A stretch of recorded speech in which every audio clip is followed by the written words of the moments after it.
this is not just a normal recess. And you got 8,000 people descending into the small town of Margate, you know what I mean? It's an invasion for real. If you don't know about Recess, you don't know about getting lit in London.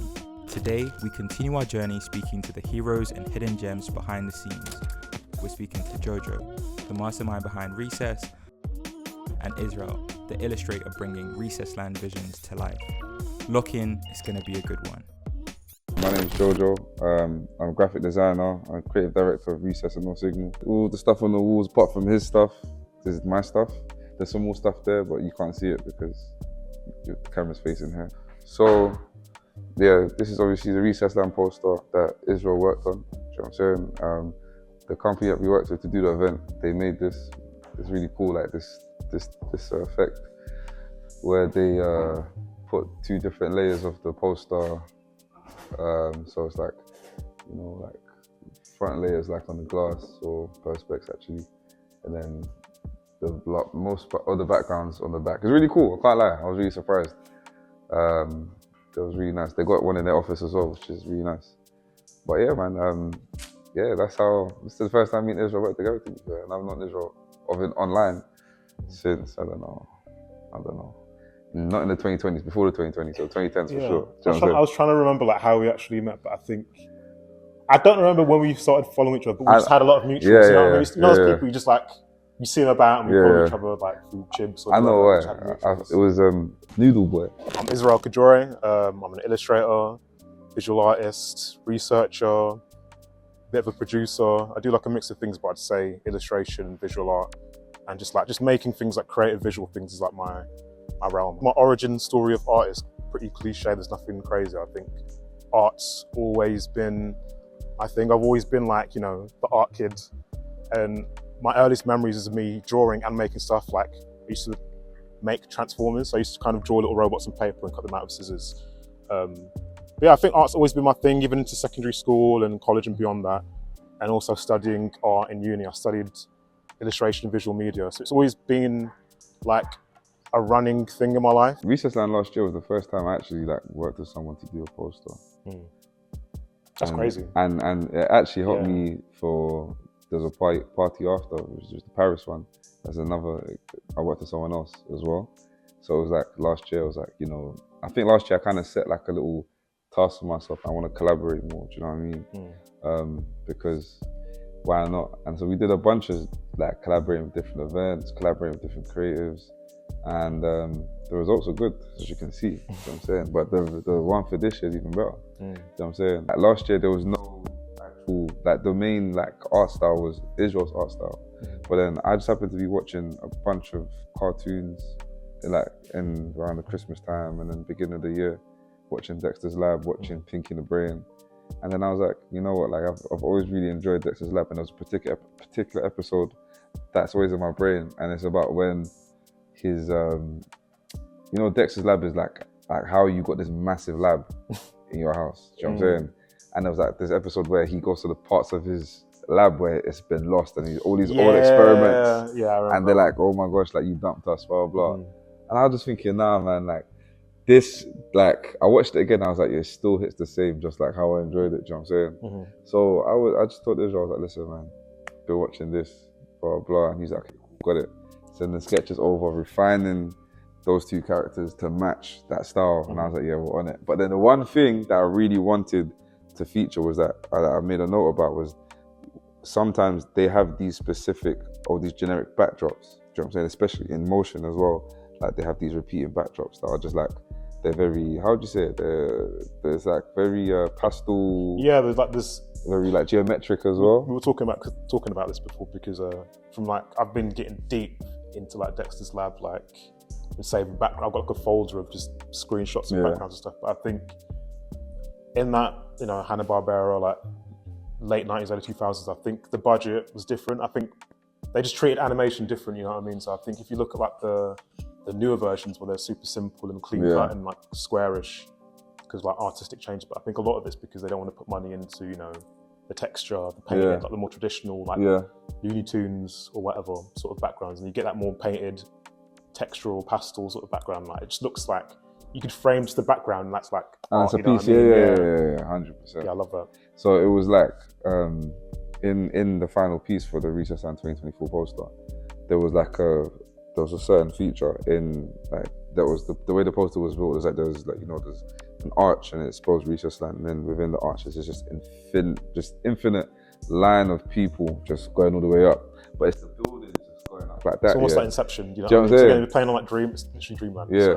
So like, the buildings don't make sense. They don't make sense. Like, it's not accurate to like real life, obviously. No, I think that makes it just look way better because it's almost like a portal. It's like they're kind of literally being sucked into like a black hole or something. Just wanted to show all these people coming from wherever in this one place. You know what I'm saying? Which is what's happening. You got 8,000 people descending into the small town of Margate. You know what I mean? It's an invasion for real.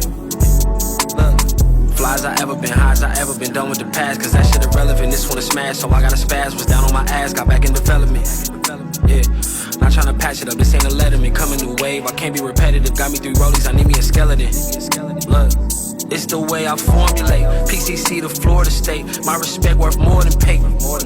I didn't embrace the y'all be on fake shit. I'm in Yo, it's your boy Nigel, and you know, when you see me on screen, it's time for some updates. So I have 2 major updates coming to the Newcomer mobile app. Number 1, currently, and for a long time, you've been able to look for talent and shortlist candidates through the jobs board and doing all of that on the web app.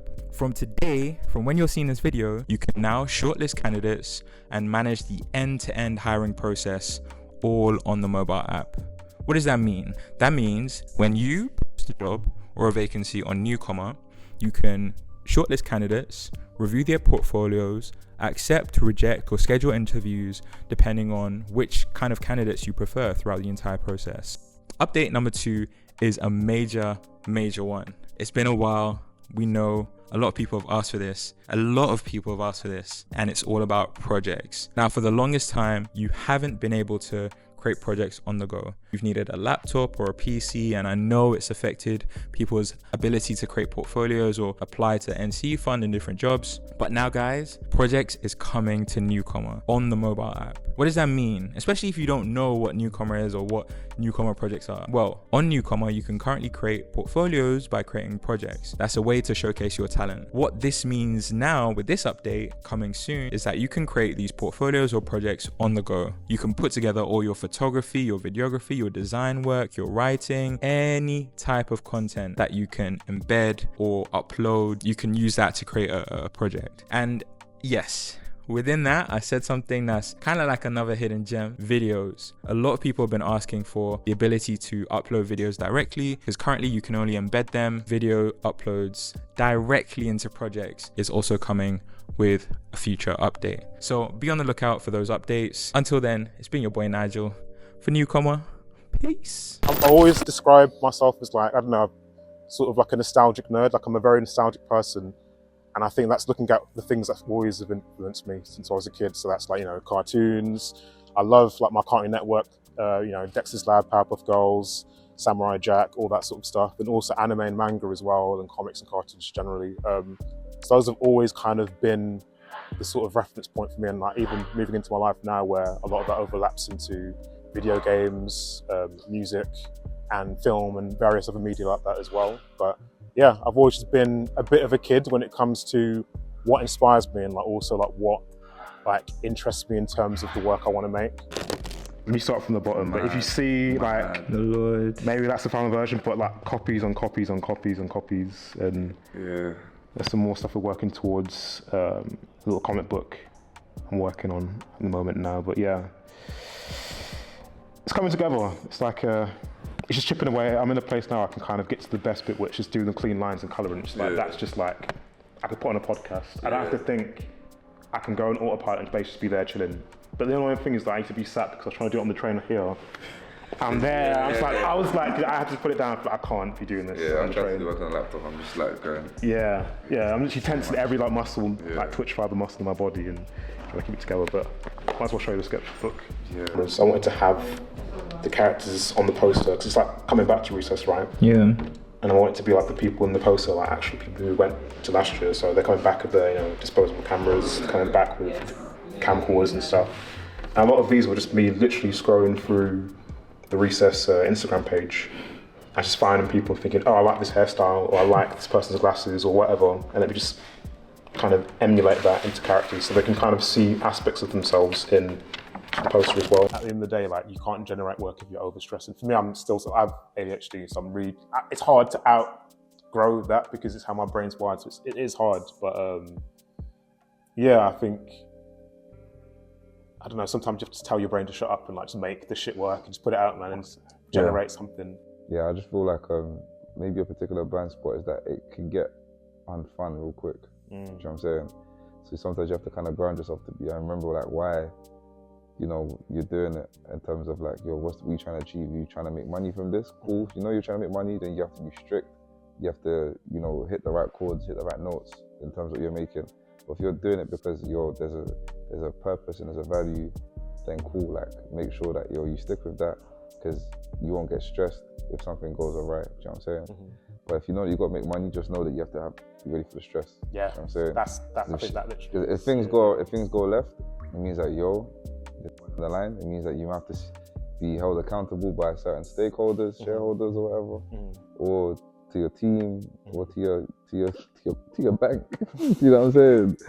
You know the one. So yeah, man, it's one of those ones where like I just feel like a big blind spot is that it could just really get unfun real quick if you're just always just like literally maybe head down or whatever. So yeah, like sometimes put your head up and just look around for a bit.